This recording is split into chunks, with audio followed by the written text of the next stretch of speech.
जैसे कि पूर्व वक्ताओं ने 11 सितंबर 2024 को जो चुनाव हुआ उसके बारे में ही आप सबसे अपने दिल की बात करने के लिए यहाँ उपस्थित, जबकि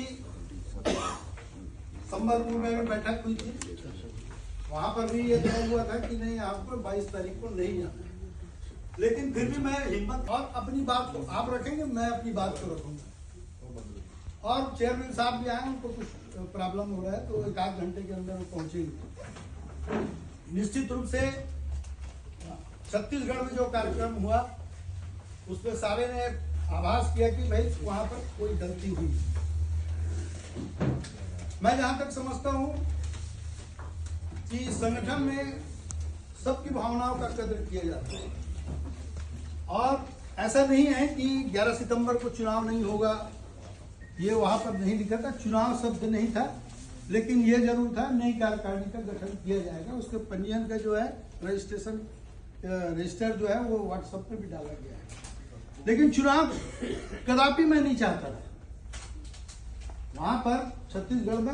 अगर आप पूछेंगे तो चुनाव नहीं, गोवा में हमारा तय था कि गोवा में आपका वन शहीद दिवस 2024 मनाया जाएगा। हम और कमल यादव जी ने काफी प्रयास किया, हमको वहाँ के प्रेसिडेंट से भी, जो मैं अलग से भी गया था, यादव जी और मैं, देशराज जी, हम लोग 4-5 लोग गए थे वहाँ पे। हमने पीसीसीएफ से मिलकर प्रयास किया, लेकिन हमको वहाँ पर नहीं लगा कि यहाँ पे हो पाएगा और समय कम बचा था। तो मेरे यहाँ छत्तीसगढ़ में स्टैच्यू का पूर्ण निर्माण हो रहा था, स्टैच्यू का वन शहीद दिवस का।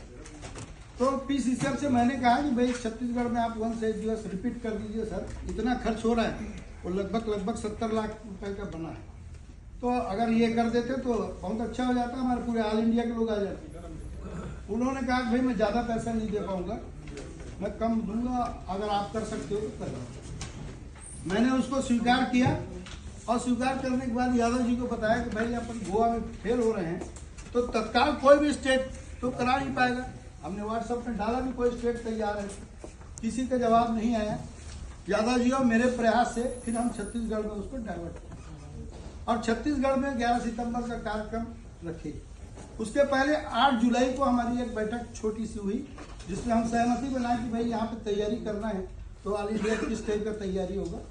उस दिन हमारे जो प्रेसिडेंट है छत्तीसगढ़ के, उन्होंने ही थोड़ा सा मिस किया, और वहां पर उन्होंने यादव जी के लिए एक छोटा सा विदाई टाइप का यानी हार वार लिया है, और उन्होंने निर्मल तिवारी को आमंत्रित किया कि आप वहां पर संचालन कीजिए। तो संचालन ही पूरा गड़बड़ हुआ, क्योंकि ये प्लानिंग नहीं था कि यादव जी को वहां पर विदाई देना है। लेकिन तत्कालिक में हमारे प्रेसिडेंट साहब छत्तीसगढ़ ने वो एक स्मृति चिन्ह बनवाया था, तो तत्कालिक में मैंने उस पर फोन करके मेरा जो असिस्टेंट है वो पूछा, तो मैं बोला अखिल भारतीय वन अधिकारी संघ लिखवा दो। उन्होंने लिखवा दिया। यादव जी को ऐसा लगने लगा कि नहीं कि मेरे को विदाई दे रहे हैं बिना प्लानिंग के। ये थोड़ा सा मिसअंडरस्टैंडिंग हुआ वहाँ, और 8 तारीख को ही तय हुई कि भाई 11 सितंबर को जब ये कार्यक्रम हो जाएगा तो हम एक बैठक रखेंगे। ये तय हुआ, उसमें बकायदा पंजीयन में है, उसमें यादव जी के भी दस्तखत मेरे भी है। मैं सारे चीज जितने भी गलतियां हुई है उसको मैं स्वीकार करता हूँ, जो कि मेरे स्टेट में हुआ हो, और मैं प्रेसिडेंट हूं। करना किसी को था, हथियार मुझको बनाया गया, मैं उसका शिकार हुआ।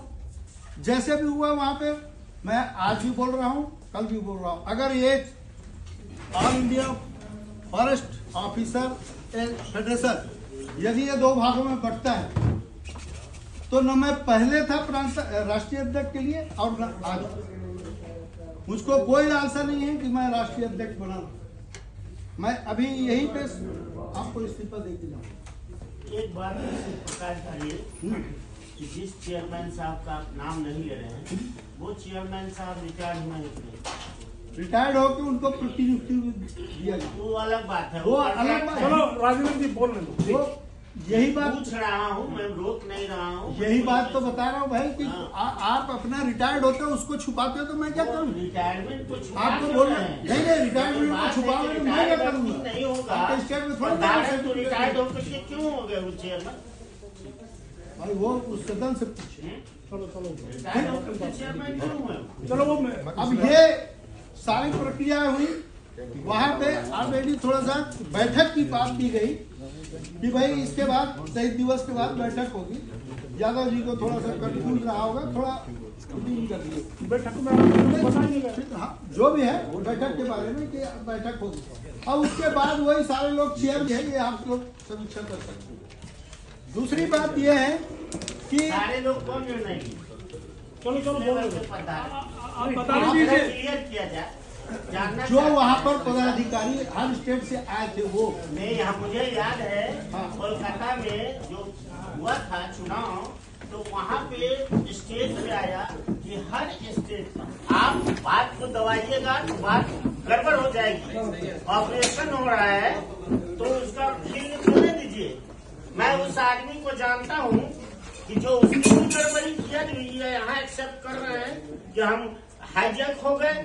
और उस दिन भी आप याद कीजिए कोलकाता का वन शहीद दिवस और उसके बाद चुनाव, जब आप हाईजैक हो गए थे, जब उस चुनाव वाले कमेटी जो बंद कमरे में प्रथा चली है, तो उस दिन यही तो डिसाइड हुआ था कि एक स्टेट से एक प्रेसिडेंट और सेक्रेटरी प्रेसिडेंट और सेक्रेटरी दोनों रहेंगे। हाँ, बस हो गया। लेकिन हुआ था क्या बंद कमरे में कि मैं उस समय स्टेट प्रेसिडेंट था बिहार का, और जब मैं वहां इंटर किया, जेपी सिंह हमारे वो थे, सेक्रेटरी थे, और जब हुआ तो बोला गया कि नहीं सिर्फ वही जेपी दिग्विजय सिंह